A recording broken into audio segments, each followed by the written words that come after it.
प्रशान्तमासीनमकुण्ठमेधसं मुनिं नृपो भागवतोऽभिपेत्य प्रणम्य मूर्धना वहितः कृताञ्जलिः नत्वा गिरासु नृतयान्वपृच्छत्।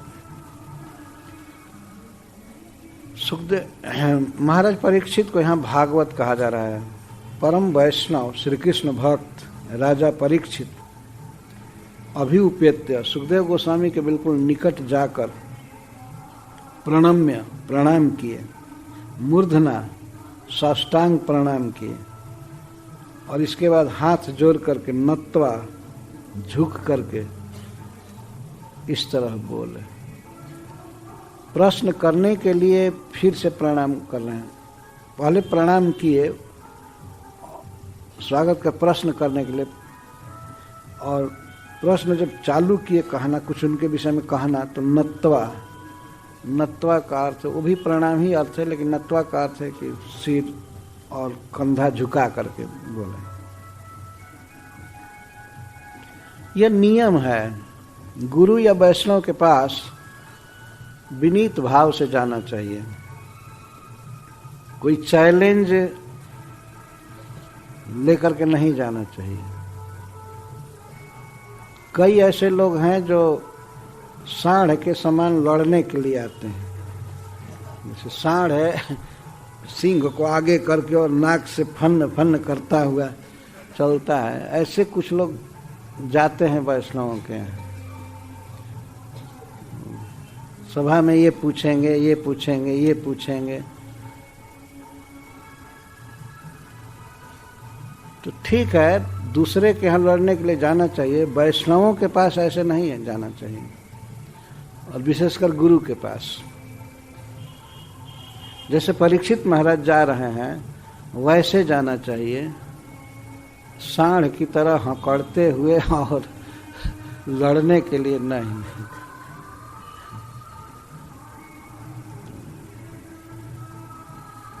सब विनीत भाव से, प्रणाम भी विनीत भाव से, प्रश्न भी विनीत भाव से। इसीलिए भगवान गीता में कहते हैं तद विधि प्रणिपाते न, प्रणि और पात। पात का अर्थ है गिरना, पूरा गिरे, पर कैसा? प्रकर्षेण नितराम पाते न। नितराम का अर्थ पूरा पूरा साष्टांग प्रणाम करें और मन में भी दैन्य होना चाहिए। ऐसा नहीं कि अब कई लोग प्रणाम कर रहे हैं तो क्या करें, हमको भी करना ही पड़ रहा है। एक बार न्यू जर्सी में एक व्यक्ति के घर पर मैं गया था, तो एक 3 साल का बच्चा था दंपति का, जिनके यहाँ मैं गया था। तो लोग बार बार कह रहे थे कि अभिशंस दो, अभिशंस दो, प्रणाम करो साधु को, हमको प्रणाम करने के लिए, हमको प्रणाम करने के लिए। तो वो वास्तव में वो इंदौर का वो दंपति हैं, लेकिन वहाँ रहते हैं तो बच्चा भी हिंदी समझता है। तो कहते कहते हमारे पास आया, कहते लो डैडी कह रहे तो तुमको एक प्रणाम कर देते हैं। मैंने कहा कि ठीक है ठीक है, बहुत मेहनत की है। और वो भी कोई साष्टांग नहीं किया, झुक कर कहा कि सब कहते हैं तो लो तुमको एक प्रणाम कर दे।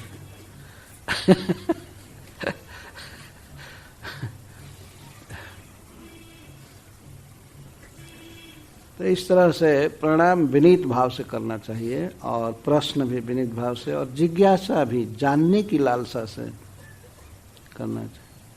ऐसे नहीं कि फालतू प्रश्न, जिसको कहीं जाना न हो और फिर भी ट्रैफिक पुलिस को परेशान करे, ये रास्ता कैसे जाएगा, हमको यहाँ जाना है, तो नंदन कानन जाना है, चाहे पुरी जाना है, हम कैसे जाएंगे?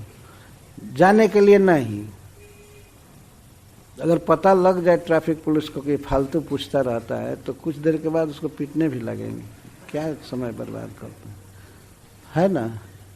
जाना है तब न पूछना चाहिए। तो कुछ लोग बस इसलिए पूछते हैं कि पूछना चाहिए और समाज में लोग देखें कि ये बड़ा पूछक्कड़ है। ये पूछता रहता है। कुछ ऐसे हैं पूछक कर पूछते ही रहते हैं, चाहे कोई क्लास दे बस वो उंगली टाइट कर देंगे।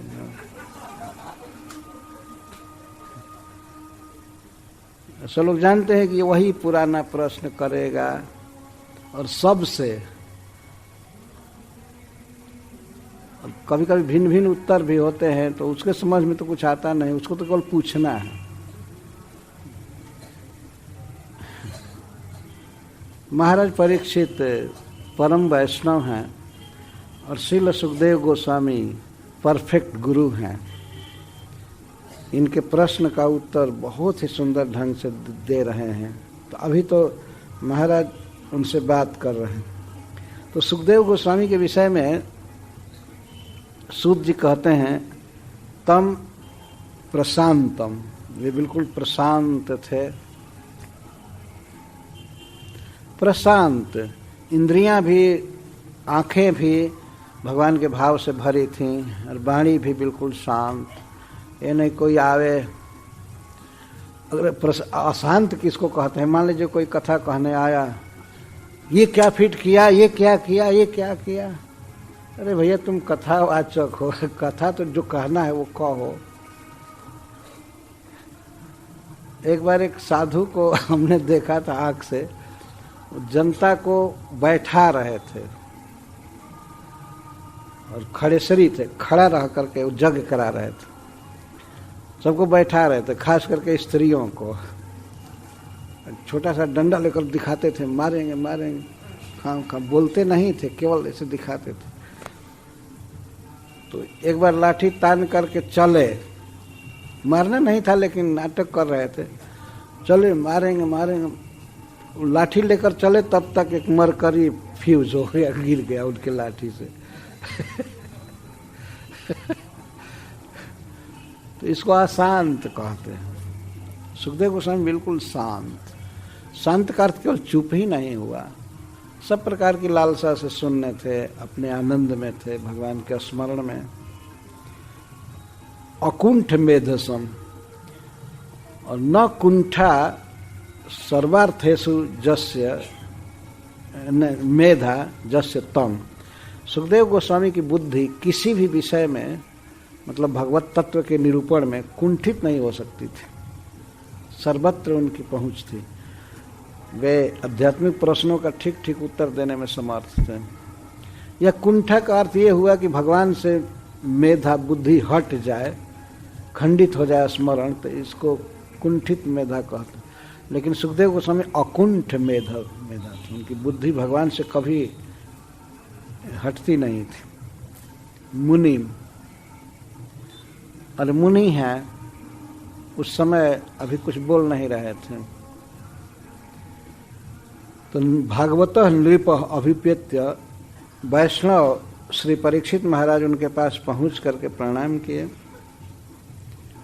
और इसके बाद कंधा सिर झुका करके, कृतांजलि हाथ जोड़ करके, सुनृतया अन्वपृच्छ, बहुत सुंदर मधुर वाणी से वे सुखदेव गोस्वामी से बात करने लगे। पहले बातें करेंगे और प्रश्न अंत में करेंगे। तो कहते हैं, अहो अद्य वयं ब्रह्मन् सत्सेव्या छत्रबन्धवः कृपया तिथिरूपेण भवद्भिस्तीर्थका कृतः सुनृताम गिरमाः। क्या उन्होंने मधुर वचन कहा, परीक्षित महाराज ने इसको कह रहे हैं 5 श्लोकों में।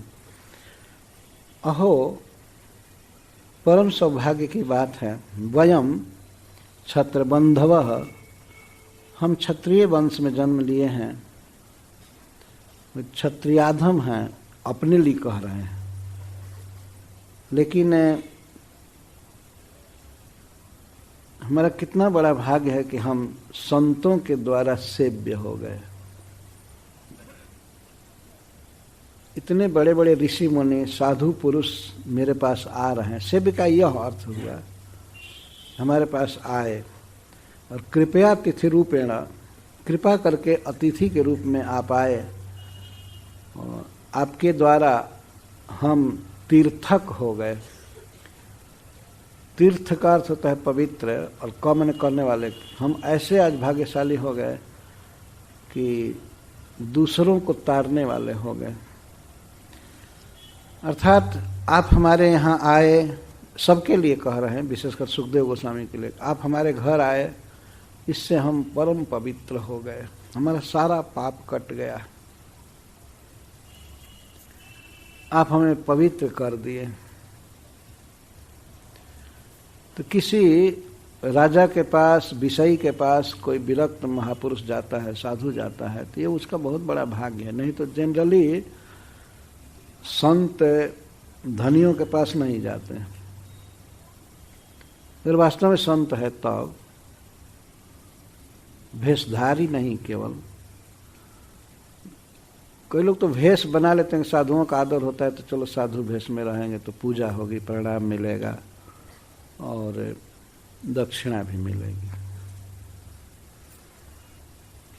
भेष धारण कर करके समाज को ठगा करते हैं।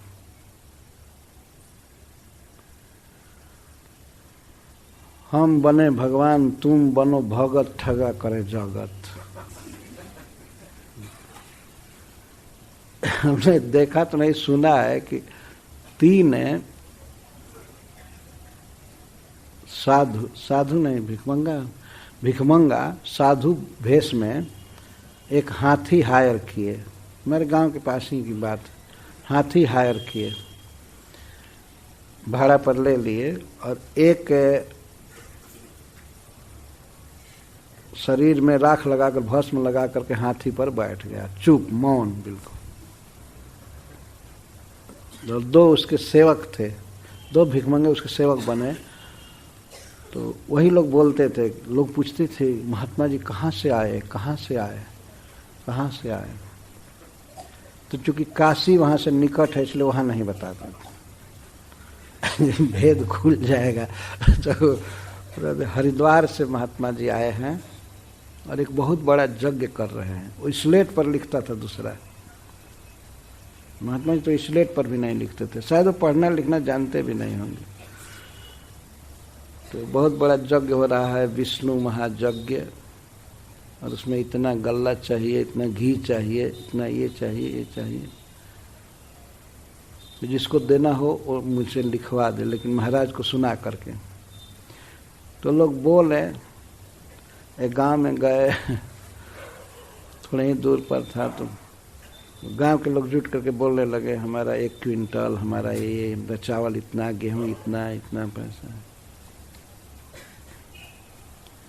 तो अकस्मात घटना क्या घटी, तो जब 2-3 गांव में लोग इकट्ठा कर लिए, शाम हुई, तो जब कैंप नहीं था, वहाँ किसी का घर था, उसमें बैठे थे, गर्मी का दिन था। तो किसी ने देख लिया कि जो साधु बना था मौन, वो सब पूछ रहा है कि कितना मिला, क्या हुआ, ये सब। मौन तोड़ दिया था। तो देखा और अपने गांव में और लोगों को कहा कि अरे तो ये मौनी बाबा नहीं है, सारा हिसाब किताब पूछ रहा था। उसको लाया छिपा करके और लोगों को कि आप लोग सुनिए। तो वो मौन ही नहीं तोड़ा, झगड़ा कर रहा था। पहले तो इतना हाथी वालों को देना है, और हाथी कहाँ का है, कनपुरा का है, क्या है, कनपुरा एक गांव है, वहाँ एक हाथी रहता है, तो वहाँ से हायर किए थे। और भेद खुल गया तो गांव के लोग घेरे उन लोगों को और कहे कि जो भी चंदा मिला है सब यहाँ दो। सारा ले लिया, उन लोगों को भगा दिए, मारे नहीं, साधु बन गए थे। तो रातों रात लोग भाग गए। खैर इससे कोई मतलब नहीं है इस कथा का, लेकिन श्रील प्रभुपाद जी कहते हैं कि बहुत से लोग ढोंग करके साधु हो जाते हैं, भेष बना लेते हैं जीने के लिए, पूजा के लिए, खाने के लिए। तो सुखदेव गोस्वामी कहते हैं कि आपने हमको तीर्थ कर दिया। तो मैं ये कह रहा था कि वो संत पुरुष विरक्त भोगियों के पास जाते नहीं हैं। जैसे चैतन्य महाप्रभु चैतन्य महाप्रभु महाराज प्रताप रुद्र के को स्वीकार नहीं कर रहे थे, उनसे भेंट नहीं करना चाहते थे। भीतर से प्रेम होते हुए भी बाहर से वे नकार रहे थे। तो प्रसिद्ध उपाख्यान है कि जिस दिन जगन्नाथ रथ यात्रा निकली थी, जहाँ बलगंडी भोग होता है, वहाँ भगवान चैतन्य महाप्रभु एक बगीचा में कुछ देर के लिए विश्राम करने चले गए। रथ यात्रा में थके थे, नाचते गाते हुए थोड़ा विश्राम कर रहे थे। उसी समय सार्वभौम भट्टाचार्य राय रामानुज कौन भेजे महाराज प्रताप रुद्र को, चाहिए यही अवसर है, यही अवसर है, आप चरण दबाइएगा। और चैतन्य महाप्रभु तो आंखें बंद किए थे, इनको कहे कि जाइए चरण दबाइए सार्वभौम भट्टाचार्य। तो ये गए, डर रहे थे, पता नहीं क्या रिएक्शन होगा, आज जान रहे हैं। तो डरिए मत, भगवान अंतःकरण में परम कृपालु है, आपको स्वीकार करेंगे। तो ये गए चरण दबाने लगे, और चरण दबाते समय गोपी गीत गाने लगे, खूब आनंद से गा रहे हैं, गोपी गीत गाए।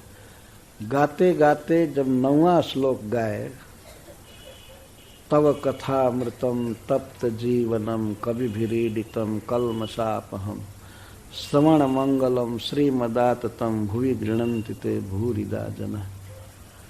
कृष्ण कथा का दान करते हैं इस पृथ्वी पर, वे भूरिदा हैं, बहुत देने वाले। तो भगवान चैतन्य महाप्रभु कहे, बार बार कहते हैं भूरिदा भूरिदा भूरिदा। अरे कौन इतना बड़ा दान दे रहा है, कहाँ हो, मैं अखबार में भरना चाहता वो तो ये ईश्वर का नाटक था भगवान का। वो आंख बंद किए कौन हो तुम, कौन हो, इतना बड़ा दान दिए, वो धन्य हो गया मैं, मेरे कानों में तुमने अमृत का संचार किया। तो आंख बंद किए महाराज प्रताप रुद्र का आलिंगन किए, गाओ गाओ और आगे गाओ, भूरिदा भूरिदा, बहुत सुंदर, मेरा जीवन धन्य हो गया है गीत सुनकर। तो जब बाह्य वृत्ति हुई चैतन्य महाप्रभु की, उनमें तो अंतः और बाह्य कुछ था नहीं, तो जब वो देखे राजा को, तो वे राजा राजकीय भेष उतार करके आए थे, साधारण धोती आदि पहने। भगवान चैतन्य महाप्रभु देखे तो पहचान गए, अरे मैंने छू दिया इसको, छी छी छी छी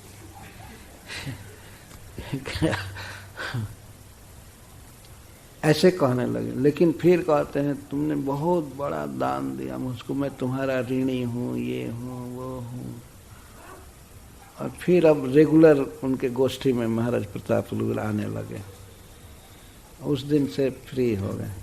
लेकिन चैतन्य महाप्रभु ये सिखा रहे थे कि साधुओं को, विरक्तों को, भोगियों से, राजाओं से, धनियों से बचना चाहिए। 2 चीज से बचने के लिए कहते हैं, एक तो विषयी से और दूसरा स्त्रियों से। चैतन्य महाप्रभु विरक्तों के लिए विषयिणा मथजोषितां च हा हंत विष भक्षणतोप्य असाधु, बल्कि विष खा ले मर जाएगा, एक शरीर जाएगा ना, लेकिन विष भक्षण से भी खराब है धनियों के पीछे जाना और स्त्रियों की आसक्ति, विष भक्षण से भी अधिक खराब है।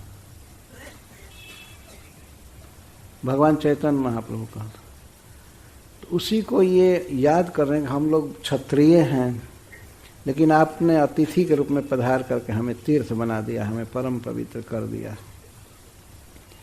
सुखदेव गोस्वामी के संग से महाराज परीक्षित बहुत प्रोत्साहित है।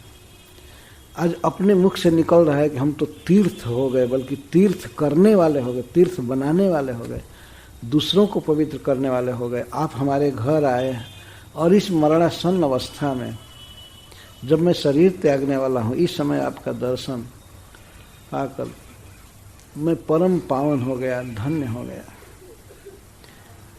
ये आप जैसे महात्मा के केवल स्मरण से ही गृहस्थों के घर पवित्र हो जाते हैं। जेषाम संस्मरणात् पुंसाम सद्यः शुद्ध्यन्ति वै गृहा किम पुनर्दर्शन स्पर्श पाद शौचासनादि भी। आप जैसे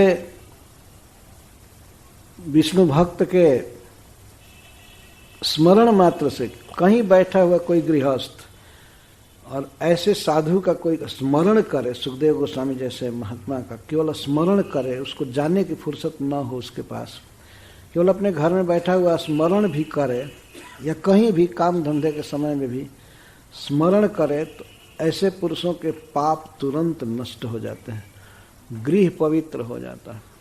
सद्यः शुद्ध्यन्ति वै गृहा, गृहा सद्यः शुद्ध्यन्ति, उधर स्मरण किया और घर पावन हो जाता। गृह पावन हो गया इसका मतलब गृह में रहने वाले पुत्र या कलत्र पत्नी बंधु बांधव सब परम पवित्र हो जाते हैं स्मरण करने से।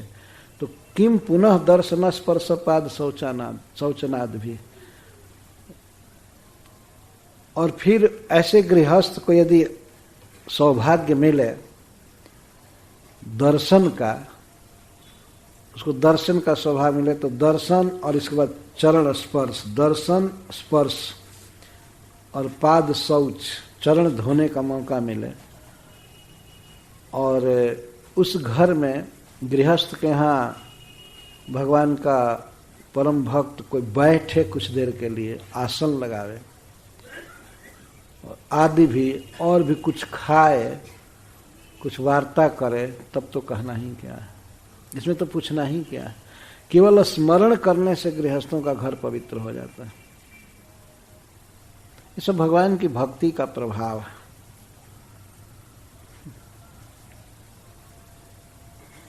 किसी भी गृहस्थ को चाहिए कि वह प्रयास करके वैष्णवों का संग करे, क्योंकि गृहस्थ जीवन बहुत भारी जाल का जीवन होता है। ऐसे भक्तों का संग खोज खोज करके करना चाहिए जो भगवान के कथा कीर्तन में ही लगे हैं, स्मरण में ही लगे हैं, जो बहुत प्रपंच और मैनेजमेंट में नहीं है। ऐसे साधुओं का संग करना चाहिए।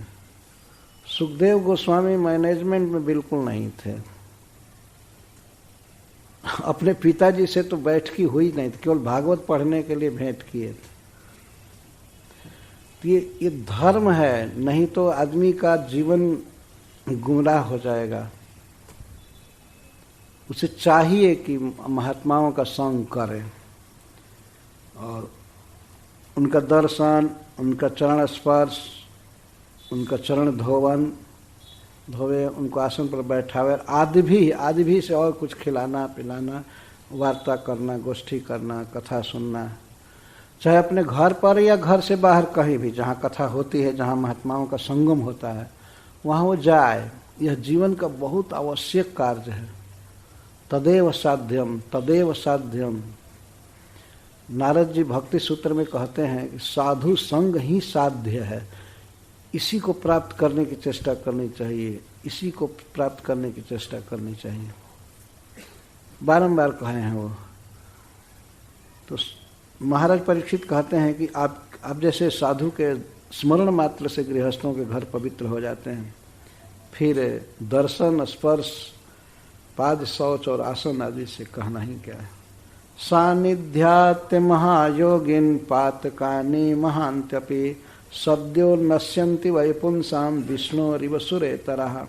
हे महायोगी, हे महान भगवत भक्त, आपके सानिध्य मात्र से, मतलब आप कभी आवे साथ दें, साथ में दर्शन हो, सानिध्य को आते, सानिध्य मात्र से महापाप भी नश्यन्ति, सद्यः नश्यन्ति, तत्काल दर्शन हुआ और पाप नष्ट हुआ।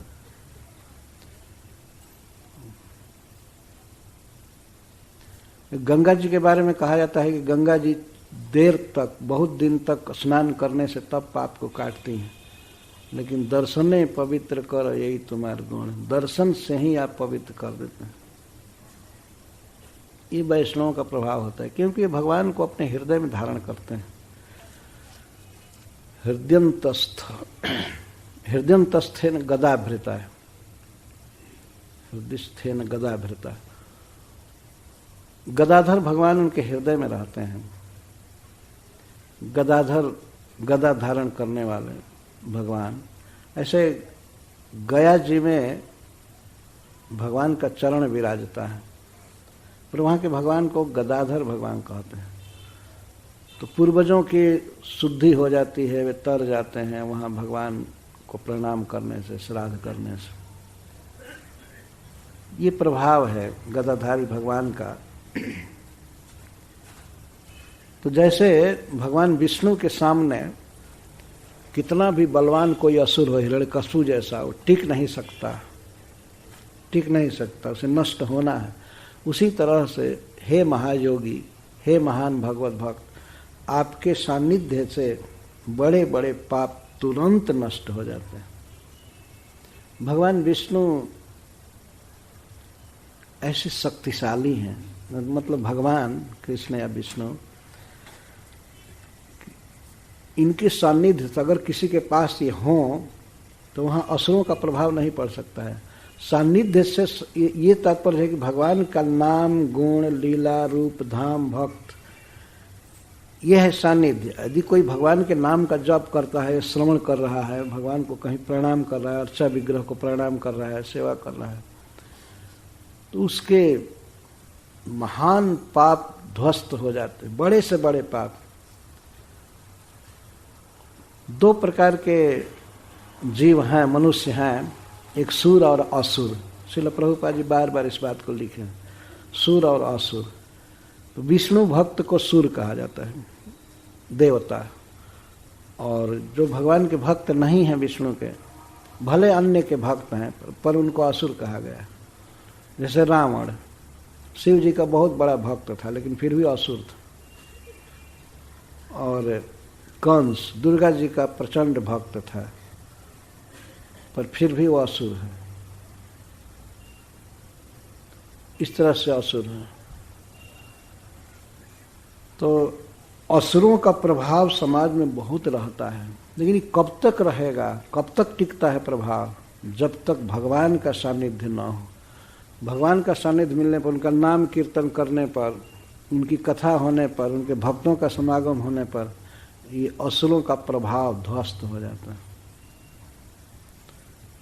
प्रकट देखा गया है कि ये जो असुर है, मनुष्य जिनमें बहुत दुर्गुण रहता है, भगवान के भक्त नहीं हैं, तो एक प्रकार के भूत जैसे हैं।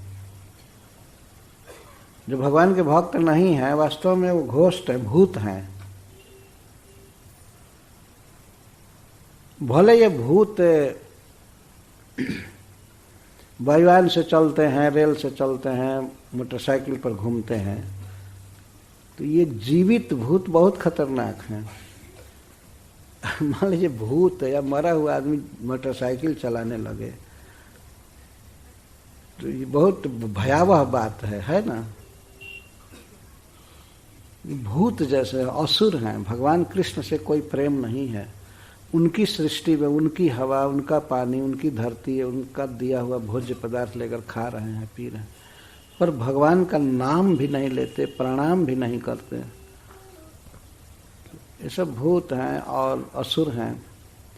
पर भगवान के सानिध्य से, नाम के सानिध्य से, गुण के सानिध्य से, रूप के सानिध्य से, उनके भक्त के सानिध्य से ये सब नष्ट हो जाते हैं। तो जैसे विष्णु के सामने टिक नहीं सकते असुर लोग, वैसे ही आप जैसे विष्णु भक्त के सानिध्य से महापाप ठहर नहीं सकते, तुरंत नष्ट हो जाते। जैसे सूरज के उगने पर अंधकार तुरंत नष्ट हो जाता है। देर करके नहीं भागा, ठीक है उगना है, तुम 6 बजे उगो, लेकिन मैं 10 बजे जाऊंगा, ऐसा अंधकार नहीं कह सकता है। ये नहीं कह सकता सूर्य से कि हमको थोड़ा मोहल्ला दो, हम कुछ बहुत दिन इस घर में रहे, चाहे इधर रहे, हम अभी नहीं जाएंगे। नहीं, उसमें अगर दीपक जाए तो दीपक के जाते ही वो भागेगा। ऐसे भगवान हैं परम ब्रह्म, परम धाम, पवित्रम परमम भवान, परम पवित्र हैं। उनका किसी भी तरह से संसर्ग हुआ, मन में, वाणी में, या शरीर से प्रणाम, या कान में श्रवण, जीभ से उच्चारण, या हाथ जुड़े, मन में स्मरण, उसी समय सारे पाप ध्वस्त हो जाते हैं। एक प्रकार से भगवान की तरह ही भक्त का संग हुआ है। यहाँ स्पष्ट हो रहा है महाराज परीक्षित के प्रवचन से। श्री भगवान से तुलना कर रहे हैं, उपमा दे रहे हैं। जैसे विष्णु के सामने असुर नहीं टिक सकते, वैसे आपके सानिध्य से बड़े बड़े पाप तुरंत ध्वस्त हो जाते हैं। महाराज परीक्षित इसका अनुभव कर रहे हैं। वास्तव में सुखदेव गोस्वामी जैसे महान वैष्णव का संग साक्षात भगवान का संग है, बल्कि भगवान के संग से भी उसका ज्यादा महत्व है। भगवान के संग से भगवान अपने में प्रेम होने की बात नहीं बताएंगे, अपने गुणों का वर्णन नहीं करेंगे, पर वैष्णव उनके गुणों का वर्णन करके और श्रोताओं के चित्त को लगा देते हैं भगवान में। इसीलिए वे ज्यादा महत्वपूर्ण हुए। तो स्पष्ट करें, जैसे विष्णु के संसर्ग में आने पर असुर नहीं टिक सकते, सुरेतरा में असुरा, सुर से जो भिन्न है, उसी तरह से आपके सानिध्य से महांति पातकानि अपि सद्यः नश्यन्ति। अपि में भगवान प्रीतः कृष्णः पाण्डुसुतः प्रियः पैतृस्वस्य प्रीत्यर्थम तद्गोत्रस्यात् बांधवः। निश्चित ही ये अपि शब्द जो है यह संभावना में नहीं है, ये निश्चित ही पांडु के पुत्रों से प्रेम करने वाले भगवान श्री कृष्ण हम पर पूरा पूरा प्रसन्न है। आपका यहाँ पर आना इस बात की सूचना दे रहा है कि भगवान कृष्ण मुझ पर बहुत प्रसन्न है। पैतृस्वस्य प्रीत्यर्थम, अपने पिता की स्वसा के पुत्र युधिष्ठिर, अर्जुन या भीमसेन आदि का प्रिय करने के लिए भगवान आपको हमारे पास भेजे हैं। स्वसा का अर्थ होता है बहन, और पितृ स्वसा मतलब पिता की बहन, वसुदेव जी की बहन कुंती महारानी, और कुंती के पुत्र स्वश्रेय। तो अपनी बुआ के पुत्रों का युधिष्ठिर आदि का प्रिय करने के लिए भगवान आपको यहाँ भेजे हैं। तद्गोत्रस्यात् बांधव, और मैं पांडवों के गोत्र में हूँ, उनके वंश में जन्म लिया हूँ, मैं अर्जुन का पौत्र हूँ। इस संबंध से भगवान मेरा बांधव कर रहे हैं, मतलब बंधु का कृत्य कर रहे हैं, हमारे प्रति बंधुता निर्वाह कर रहे हैं। मैं अर्जुन का पौत्र हूँ, इसलिए भगवान श्री कृष्ण आपको मेरे पास भेजे हैं। इस तरह से बिना निमंत्रण के, कोई पता नहीं था, सुखदेव गोस्वामी का पता नहीं रहता है किस वन में रहेंगे, कहाँ रहेंगे, और ऐसे अवसर पर आपका आगमन यह केवल भगवान कृष्ण की इच्छा से हुआ है। वही आपको भेजे हैं, सबके हृदय में है, और सदा से वे पांडवों से प्रेम किए हैं, और पांडवों के गोत्र में मैं उत्पन्न हुआ हूँ, उनका पौत्र हूँ। इसीलिए भगवान बांधव, बंधु कृत्य कर रहे हैं, जो बंधु का कर्तव्य होता है, हमारे साथ इतनी आत्मीयता का कार्य कर रहे हैं। अन्यथा ते व्यक्त गते दर्शनम न कथम निर्णाम। अव्यक्ता गति जैसे अन्यथा श्री कृष्ण प्रसादम बिना अव्यक्त गति आपका दर्शन हम मनुष्यों को कैसे हो सकता था। भगवान श्री कृष्ण के प्रीति के बिना, कृपा के बिना हम मनुष्यों को आपका दर्शन नहीं हो सकता है, क्योंकि आपका पता ही नहीं रहता है आप कहाँ रहते। अव्यक्त गति, गति का अर्थ है अवस्थान, वास, आप कहाँ हैं, क्या कर रहे हैं, इसका किसी को पता ही नहीं रहता है। ज़्यादा वन में रहते हैं और उस पर नितरा म्रियमाणा नाम, और नितरा म्रियमाण बस कुछ ही दिन जीने वाले मनुष्यों के लिए आपका दर्शन मरने से पहले तो सोच भी नहीं सकता है आदमी कोई। संसिद्धस्य वनीयस, आप परम सिद्ध हैं, और वनीयस वन जिसका हो उसको वनी कह, वन में वास करने वाले, कभी शहर में नहीं रहते हैं, किसी गांव में रहें तब न कोई एड्रेस बतावे कि यहाँ है यहाँ है, वन में अलक्षित घूमते रहते हैं। वृंदावन का स्मरण होता रहता है, इसीलिए वन में ही सुखदेव गोस्वामी रहते हैं, किसी को बता करके नहीं। आजकल का आदमी तो खबर देता रहेगा मैं यहाँ हूँ यहाँ हूँ वहाँ हूँ, अगर वहाँ तक टावर पकड़ रहा है तो वन में शौचालय में कहीं भी फोन से बात करते रहो। इतनी दुर्दशा आदमी की है, मन भगवान से बिल्कुल हटा हुआ है। ये सिद्ध करता है, कोई भी ढोंग करे भक्त होने का, लेकिन ये भक्ति नहीं है वास्तव में। इतना फ्री कान रखा है आदमी, इतनी फ्री जबान बाणी कि कोई भी फोन कर उससे बात करने लगो, कभी भी बात करो। अरे कृष्ण के लिए जीवन रिजर्व रखना चाहिए, नहीं करना है बात, क्या बिगड़ जाएगा, संसार ध्वस्त होने वाला है क्या। सुखदेव गोस्वामी वन में रहते हैं, कोई पता नहीं दुनिया का क्या, केवल भगवान के स्मरण में कीर्तन में रहते हैं।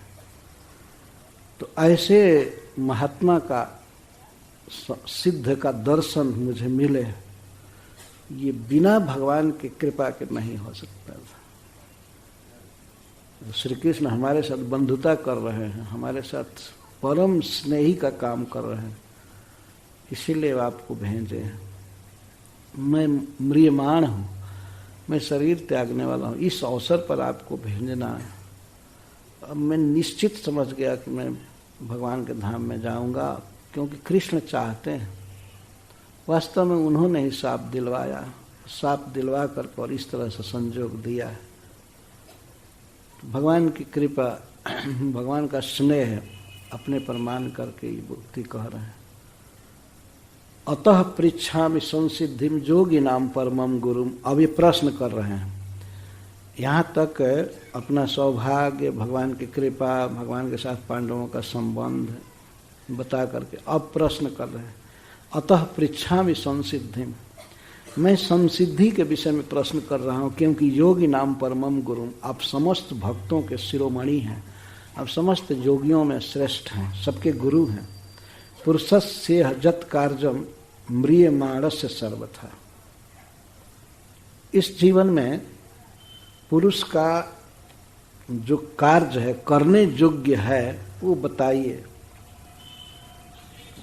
सम्यक सिद्धिर जस्मत्तम, क्या करने से मनुष्य जीवन का परफेक्शन मिलेगा, सिद्धि मिलेगी। जिस काम के, जिस उद्देश्य के लिए मनुष्य शरीर मिला है, जिस लक्ष्य के लिए, क्या काम करने से वो सिद्धि, वो लक्ष्य मिलेगा, इसको कहते हैं समसिद्धि। समसिद्धि के विषय में प्रश्न कर रहा हूँ, अर्थात सम्यक सिद्धि जस्मात् तम पृच्छामि, क्या करने से मनुष्य जीवन बिल्कुल सफल होगा, जीवन का फल मिल जाएगा। कार्यम कर्तुम योग्यम, क्या करने से ऐसा होगा, उसको बोलिए। आगे कर्तव्य के विषय में पूछे हैं, तो कर्तव्य में और कार्य में थोड़ा सा अंतर है। कर्तव्य का अर्थ होता है जो करना आवश्यक है, आवश्यक उसको कर्तव्य कहते हैं, और कार्य का अर्थ है करने योग्य। दोनों का लगभग एक ही अर्थ हुआ, लेकिन एक सीरियस, कर्तव्य का मतलब सीरियस, अभी करना है, और कार्य का अर्थ है करने योग्य, सब समय में जो करने योग्य है। अतएव सर्वथा म्रियमाणस्य पुरुषस्य जस्मिन् कृते संसिद्धि मोक्ष लक्षणा सिद्धिर्भवति तत्त्वं योगिनां गुरुं पृच्छामि। जो सर्वथा म्रियमाण व्यक्ति है, मरने वाला है, उसको क्या करने से समसिद्धि प्राप्त होगी, अर्थात मोक्ष मिलेगा, जन्म मरण मिटेगा, भगवान का धाम मिलेगा, क्या करने से। मैं इसी के विषय में त्वाम योगिनाम परमम गुरुम पृच्छामि, जोगियों में सर्वश्रेष्ठ, जोगी का अर्थ है भक्त, भक्तों में सर्वश्रेष्ठ भक्त आपसे मैं पूछ रहा हूँ। और प्रश्न बहुत संक्षेप में कर रहे हैं, क्योंकि इसमें ज़्यादा समय परीक्षित महाराज नहीं लगाना चाहते हैं। क्या करने से जीवन सफल होगा, परफेक्ट होगा, क्या करने के लिए हमारा अस्तित्व है, तो बताइए। और जत श्रोतव्यम अथो जाप्यम जत कर्तव्यम निर्भी प्रभो स्मर्तव्यम भजनीयम व ब्रूहि जद्वा विपर्जयम।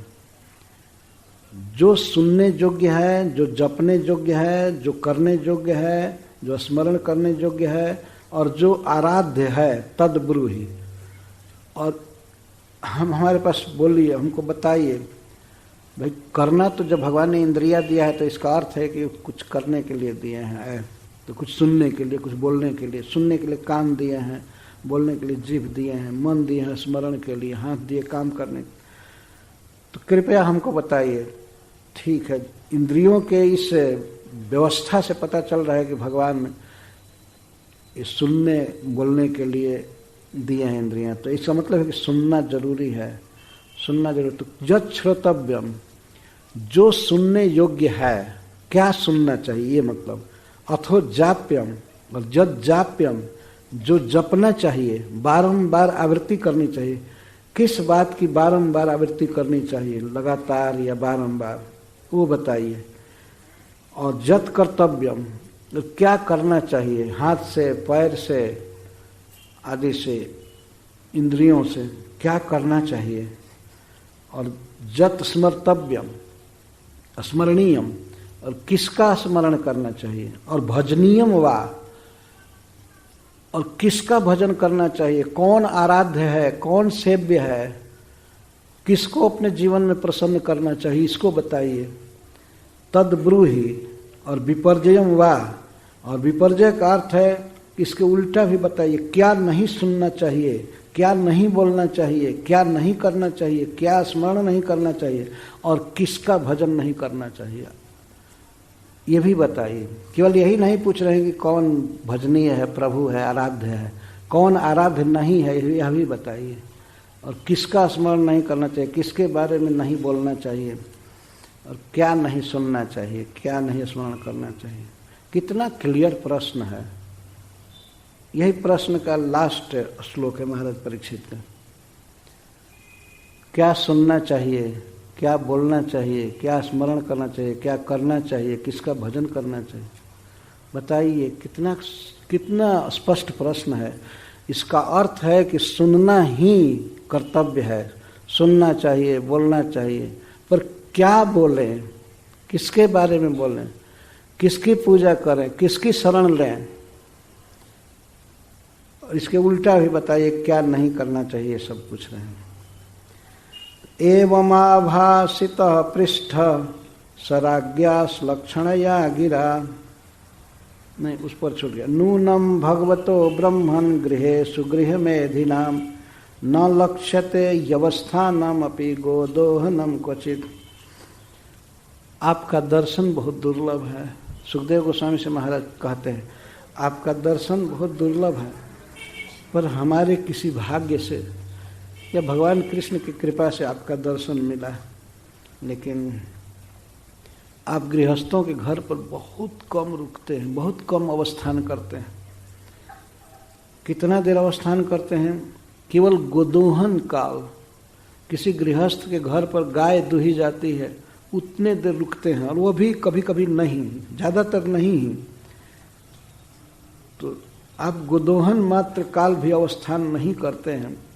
वही प्रभु भगवान आप हमारे पास आए हैं, भाग्यवशात तो दर्शनम जातमिति भाव, भगवान की कृपा से आपका दर्शन मिला है।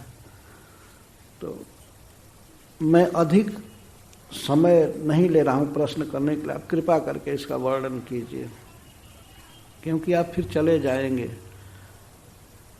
और आपसे प्रार्थना है कि आप 7 दिन रुकिए मेरे पास, जब कृपा करके आए हैं तो 7 दिन रुकिए और हमें ये सब बताइए, क्या सुनना चाहिए, क्या जपना चाहिए, क्या करना चाहिए, क्या स्मरण करना चाहिए और किसकी आराधना करनी चाहिए।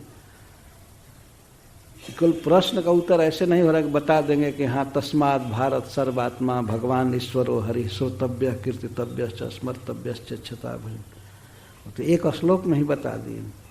ये भारत सब समय भगवान श्री कृष्ण का कीर्तन करना चाहिए, स्मरण करना चाहिए, श्रवण करना चाहिए, उनका भजन करना चाहिए, तो बता दी। लेकिन वास्तव में जज श्रोतव्यम से इतना ही नहीं है उत्तर। क्या सुनना चाहिए मतलब वो सुनाइए, वो सुनाइए। 7 दिन मुझे जीना है, वो 7 दिन कम से कम हमको सुनाइए, सुनाइए। यही मुख्य है प्रश्न, यही जिज्ञासा है कि हम सुनाइए। वास्तव में महाराज परीक्षित ने श्रवण किया। श्रवण सबसे बलवान साधन है भगवान में मन को आविष्ट करने के लिए। इसीलिए और चीज़ें परीक्षित महाराज नहीं किए। भगवान की भक्ति में भी जैसे पूजा है या कीर्तन है, उन्होंने बहुत कम किया। श्रवण किया 7 दिन, और श्रवण से ही वे वैकुंठ चले गए। ऐसे भक्ति के सभी अंग परम सक्षम हैं, महत्वपूर्ण हैं, बलवान हैं। कोई भगवान को प्रणाम कर रहा है, कोई कीर्तन कर रहा है, कोई पूजा कर रहा है, कोई स्मरण कर रहा है, कोई सेवा कर रहा है, सब एक समान बलवान है। परंतु सबसे श्रेष्ठ तत्काल मन को श्री कृष्ण में आविष्ट करने के लिए भगवान के गुणों का, लीलाओं का श्रवण ही मुख्य है। यही करना चाहिए। महाराज परीक्षित ने यही किया, वे सुने और भगवान के धाम गए। तो इस तरह से महाराज परीक्षित प्रश्न कर रहे हैं सुखदेव गोस्वामी से। तब सूत जी कहते हैं, एवमाभासितः पृष्टः स्वराज्ञा सुलक्षणया गिरा। इस प्रकार मधुर वाणी से सुलक्षणया गिरा, मधुरया गिरा, महाराज परीक्षित ने आभाषण किया। आभासित मतलब सुखदेव गोस्वामी का ध्यान अपने तरफ करके, अपने अभिमुख कर किया, बातचीत करके, और पृष्ठ, और सुखदेव गोस्वामी फिर प्रश्न किए गए। प्रेम से बोले महाराज परीक्षित और प्रश्न किए। तब प्रत्यभाषक धर्मज्ञो भगवान बादरायणी। बादरायण के पुत्र परम कृपालु सर्वज्ञ श्रील सुखदेव गोस्वामी, जो भागवत धर्म के मर्मज्ञ हैं, इस प्रकार बोलना चालू किए। प्रत्यभाषक, प्रश्न का उत्तर देना चालू किए। तो महाराज परीक्षित के प्रश्न का उत्तर कल से सुखदेव गोस्वामी, प्रसंग के अनुसार कल कहा जाएगा। हरे कृष्ण, जय श्री राम।